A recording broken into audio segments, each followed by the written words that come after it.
Hello friends, I am navigator Rishi and you are watching my YouTube channel. सबसे पहले तो मैं आप लोगों को थैंक्स बोलना चाहूँगा कि आपने मेरे चैनल को लाइक किया, शेयर किया एंड सब्सक्राइब किया। और जिन्होंने मेरे चैनल को सब्सक्राइब नहीं किया है तो प्लीज़ चैनल को सब्सक्राइब कर लीजिए ताकि आपको आने वाली वीडियो मिलती रहे। सबसे पहले तो मैं फ्रेंड्स आपको ये बताना चाहूँगा कि मैंने एक वीडियो अपलोड की थी जहाज़ का इंजन रूम। जिस वीडियो में आपने देखा कि उसमें जहाज़ के इंजन रूम के बारे में दिखाया गया है, तो सबसे ज़्यादा उसमें कमेंट यही आए कि हाउ टू ज्वाइन, कि आप एक वीडियो बनाओ कि how to join merchant navy join कैसे करें। तो मैं आपको बताना चाहूँगा कि मर्चेंट नेवी ज्वाइन करने के लिए सबसे पहले कॉलेज ज्वाइन करना ज़रूरी होता है। अगर आप कॉलेज ज्वाइन करेंगे उसके बाद ही शिप पे जा पाएंगे, क्योंकि शिप पे चढ़ना बहुत बाद की बात है। पहले मैं इस वीडियो में आपको शिप के लिए क्या स्टडी होती है, कौन सी रैंक के लिए क्या स्टडी होती है और क्या क्या एलिजिबिलिटी क्राइटेरिया है वो सब मैं आपको बताऊंगा। उसके बाद में आप डिसाइड कर पाएंगे कि आपको कौन सी लाइन में जाना है, कौन सी लाइन में नहीं जाना है। मैं सिर्फ वही आपको बताऊंगा जो सिर्फ शिप पे जो जो पोस्ट होती है, ओनली शिप पे। और ऐसे मर्चेंट नेवी में बहुत सारी पोस्ट रहती है, लेकिन मैं उन्हीं पोस्ट के बारे में बताऊंगा जो ओनली शिप पे रहती है। तो चलिए फ्रेंड्स, वीडियो को स्टार्ट करते हैं। लेकिन वीडियो को स्टार्ट करने से पहले मैं आपको एक चीज़ बता देता हूँ कि आपको वीडियो पूरा देखना पड़ेगा, तभी आपको समझ में आएगा कि क्या क्या किसके लिए कौन सी जॉब बेटर रहेगी। क्योंकि मैं उसमें ऑल रैंक बताऊंगा जो कि शिप पे होती है। तो सबसे पहले मैं आपको शिप की रैंक के बारे में बता देता हूँ कि ऑफिसर लाइन की स्टार्टिंग डेक कैडेट से होती है और इंजीनियर्स लाइन की स्टार्टिंग इंजन कैडेट से होती है। इन डेक कैडेट आगे जाकर उसका प्रमोशन होके थर्ड ऑफिसर बनता है, उसके बाद में सेकंड ऑफिसर बनता है, उसके बाद चीफ ऑफिसर बनता है, उसके बाद में कैप्टन बनता है। और इंजीनियर्स में पहले इंजन कैडेट होता है, उसके बाद में फोर्थ इंजीनियर बनता है, उसके बाद में थर्ड इंजीनियर बनता है, उसके बाद में सेकंड इंजीनियर और उसके बाद में चीफ इंजीनियर तक जाता है। फिर इसके बाद में पोस्ट होती है एक ईटीओ की, जो कि इलेक्ट्रो टेक्निकल ऑफिसर होती है। चौथी पोस्ट होती है पेटी ऑफिसर की। उसके बाद में इंजन और डेक में जो अपने क्रू लोग होते हैं उनमें आपको इंजन साइड में पोस्ट आ जाएगी उनकी, जैसे वाइपर हुआ, ऑयलर हुआ। और डेक साइड में जो कि ऑफिसर्स लाइन के नीचे क्रू लोगों की रैंक आ जाएगी। सीमैन होता है, एबी होता है, पंपी होता है, बूसन होता है, ओएस। और जो कैटरिंग साइड है, कैटरिंग साइड में स्टीवर्ड होता है, फिर उसके बाद में ट्रेनिंग कुक होता है, उसके बाद में सेकंड कुक होता है और उसके बाद में चीफ कुक होता है। बस शिप पे इनके अलावा और कोई सी भी पोस्ट नहीं है। जो अपना शिप रनिंग में चलता है, जो बड़े बड़े शिप्स रहते हैं, इनमें सिर्फ यही पोस्ट रहती है। और जो डॉक्टर जो शिप पे रहता है वो कंपनी की रिक्वायरमेंट के अकॉर्डिंग या शिप के रिक्वायरमेंट के अकॉर्डिंग हम शिप पे रख सकते हैं। तो चलिए फ्रेंड्स, सबसे पहले हम स्टार्टिंग करते हैं ऑफिसर लाइन की, कि ऑफिसर लाइन में कैसे जा सकते हैं, डेक कैडेट कैसे बन सकते हैं। ऑफिसर लाइन में जाने के लिए एक एग्ज़ाम देनी पड़ती है, उसका नाम है Indian maritime university common entrance test, IMUCET। ये अच्छी पोस्ट पे जाने के लिए ये एक कॉमन टेस्ट होता है। इसके थ्रू ही आप मर्चेंट नेवी में जा सकते हैं। इसमें आप दो तरीके से जा सकते हैं, एक डिप्लोमा करके और एक डिग्री करके। डिप्लोमा 1 ईयर का होता है, इसके फॉर्म ईयर में 2 टाइम निकलते हैं। एक तो अप्रैल में फॉर्म निकलता है, मई तक उसको भर सकते हैं और जून में एग्ज़ाम होती है और शायद समथिंग जून में ही काउंसलिंग हो जाती है और अगस्त तक आपको एडमिशन मिल जाता है। और दूसरा फॉर्म आपका अक्टूबर के समथिंग निकलता है डिप्लोमा का, और दिसंबर तक आप उसको फिलअप करके और उसकी एग्ज़ाम हो जाती है और फेब तक आपको एडमिशन मिल सकता है। अब हम बात करते हैं डिग्री की। डिग्री में एडमिशन लेने के लिए जो हमने डिप्लोमा के लिए फॉर्म भरा था अप्रैल से और अगस्त तक का, क्योंकि डिग्री के लिए साल में एक बार ही अप्लाई कर सकते हैं और डिप्लोमा के लिए 2 टाइम अप्लाई कर सकते हैं। जो हमने डिप्लोमा के लिए अप्रैल से और अगस्त वाले सेशन में अप्लाई किया था वही डिग्री के लिए होता है। लेकिन इसमें क्या होता है कि अगर 2000 और 3000 के समथिंग उससे कम रैंक अगर आपकी आती है तो आपको डिग्री में एडमिशन मिलेगा, नहीं अगर उसके अबव आपकी रैंक आती है तो आपको डिप्लोमा मिल जाएगा।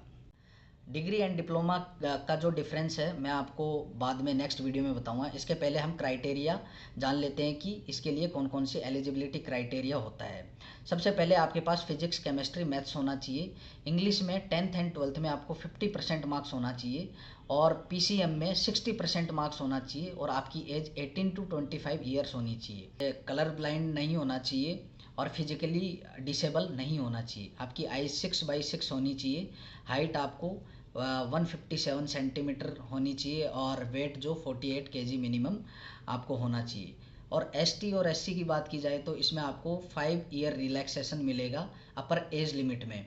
और कम से कम जैसे अभी एज होती है जैसे लाइक 18 टू 25 आपको जनरल कास्ट में मिल रहा है, तो आपको एसटी में 30 ईयर तक आप इसमें अप्लाई कर सकते हैं।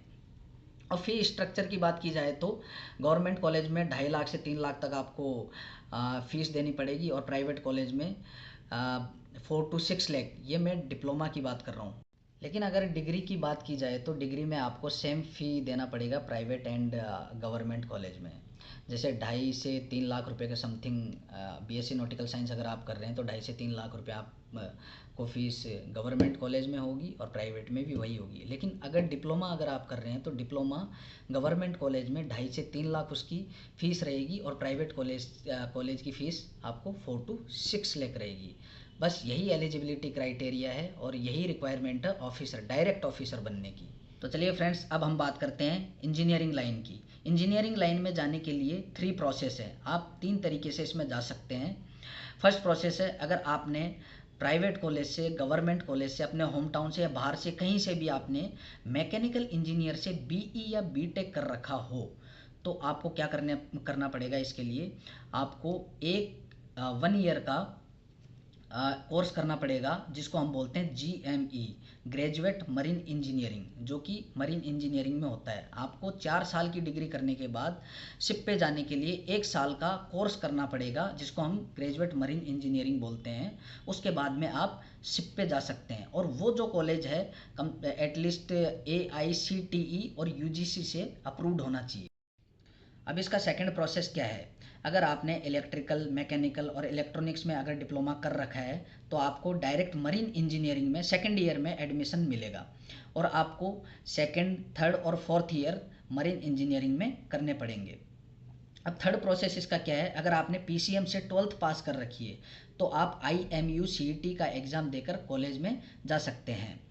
और एक्चुअली इसका क्या है, पहले अगर आपने 4 ईयर का कोर्स कर रखा हो किसी भी प्राइवेट कॉलेज से, या फिर आपने डिप्लोमा कर रखा हो 3 ईयर का, उसके बाद में आप डायरेक्ट एडमिशन किसी कॉलेज के थ्रू कांटेक्ट करके जा सकते थे। लेकिन अब इनके लिए भी वही IMU CET का एग्ज़ाम होता है जो कि ऑफिसर्स लाइन के लिए होता है।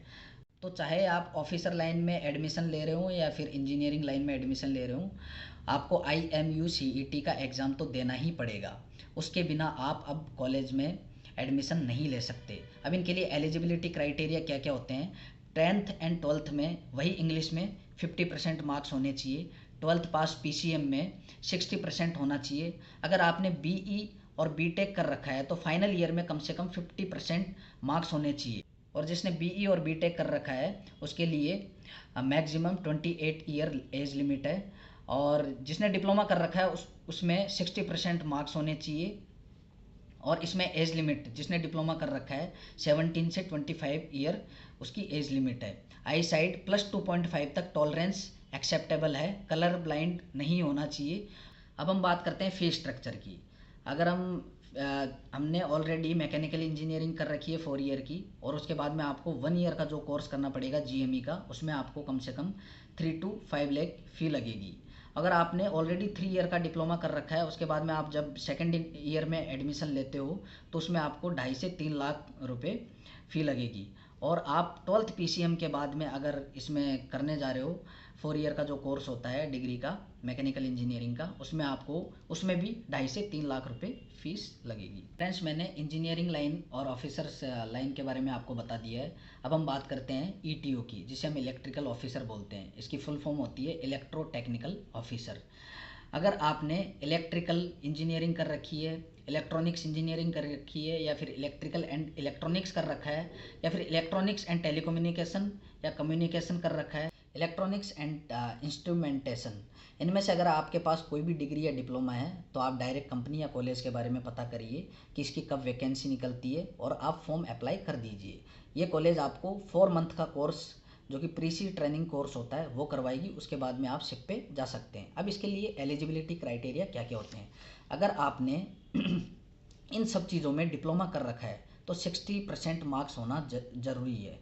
अगर डिग्री कर रखी है तो आपको उसमें फाइनल ईयर में 50% मार्क्स होना ज़रूरी है। 10th एंड 12th में 50% मार्क्स जो कि इंग्लिश में होना ज़रूरी है। बट आपके अगर 50% मार्क्स इंग्लिश में नहीं है और डिप्लोमा में 60% और डिग्री में 50% है तो फॉर्म अप्लाई कर सकते हैं। इसमें मैक्सिमम 30 ईयर एज लिमिट है, height 157 centimetre and weight 48 kg।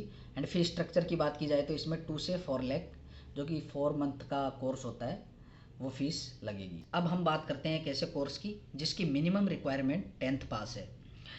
ये कोर्स, इसका नाम है GP rating, general purpose rating. इसमें 6 मंथ का कोर्स होता है। इसमें मिनिमम 10th पास होना ज़रूरी है। इसमें डायरेक्ट आपको एडमिशन लेना पड़ेगा क्योंकि आपको इसमें कॉलेज सर्च करना पड़ेगा कि कौन सा कॉलेज ये कोर्स करवाती है, थोड़ी मेहनत करनी पड़ेगी। इसमें एलिजिबिलिटी क्राइटेरिया क्या है, मिनिमम 10th पास होना चाहिए और मिनिमम 40% मार्क्स होने चाहिए आपको 10th में, और इंग्लिश में भी मिनिमम 40% मार्क्स होना चाहिए।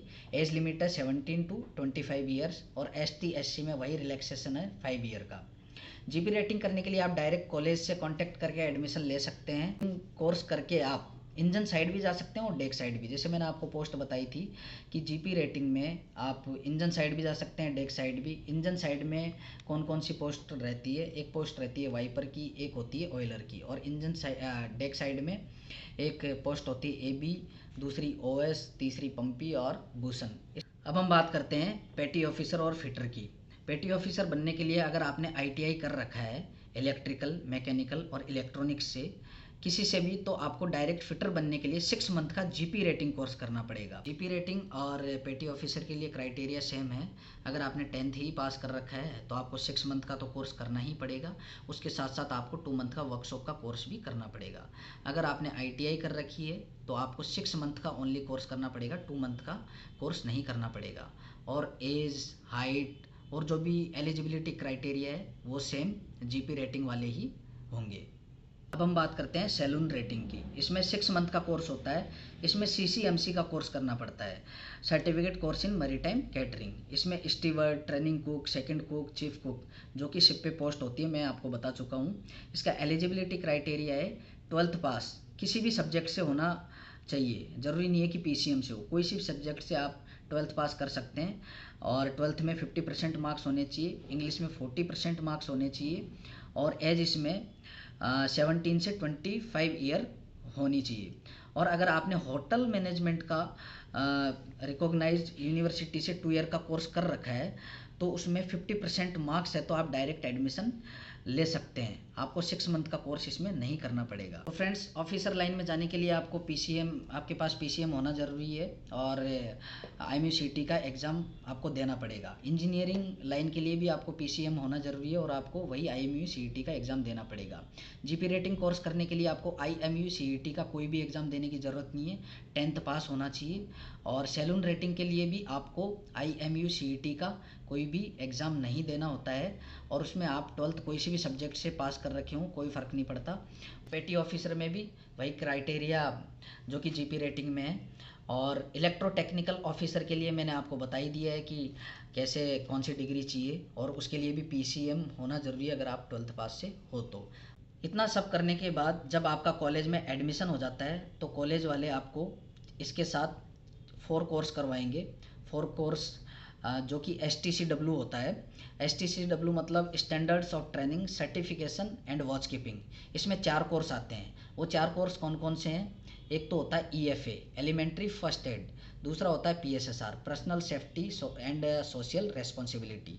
और तीसरा कोर्स होता है PST, proficiency in survival techniques. And fourth course होता है FPFF, fire prevention and fire fighting. इनको करने के बाद आपको कॉलेज CDC अप्लाई करवाएगी, कंटिन्यूस डिस्चार्ज सर्टिफिकेट, जिससे आप शिप पे जा सकते हैं। इसके साथ साथ आपको एक इंडोस के लिए इंडोस नंबर देगी, वो भी फिलअप करवाएगी, क्योंकि शिप पे जाने के लिए आपको एक CDC का होना ज़रूरी है, दूसरा इंडोस नंबर होना ज़रूरी है, और तीसरा STCW कोर्स होना ज़रूरी है। तो फ्रेंड्स, अभी गवर्नमेंट ने कुछ रूल्स नए निकाले हैं। पहले STCW कोर्स आपको तब मिलते थे जब आपने कोई भी शिपिंग लाइन का कोर्स कर रखा हो या उस टाइम पे आप कर रहे हो। लेकिन अब आप AB, ऑयलर जैसी रैंक पे जाने के लिए, मतलब जो लोअर रैंक है उस पे जाने के लिए डायरेक्ट बिना शिपिंग लाइन का कोर्स किए हुए STCW और CDC ले सकते हैं। आपको पहले STCW और CDC कोर्स तब करने को मिलता था जब आप शिपिंग लाइन का GP रेटिंग, पेटी ऑफिसर का या फिर सैलून रेटिंग का कोई कोर्स कर रहे हों।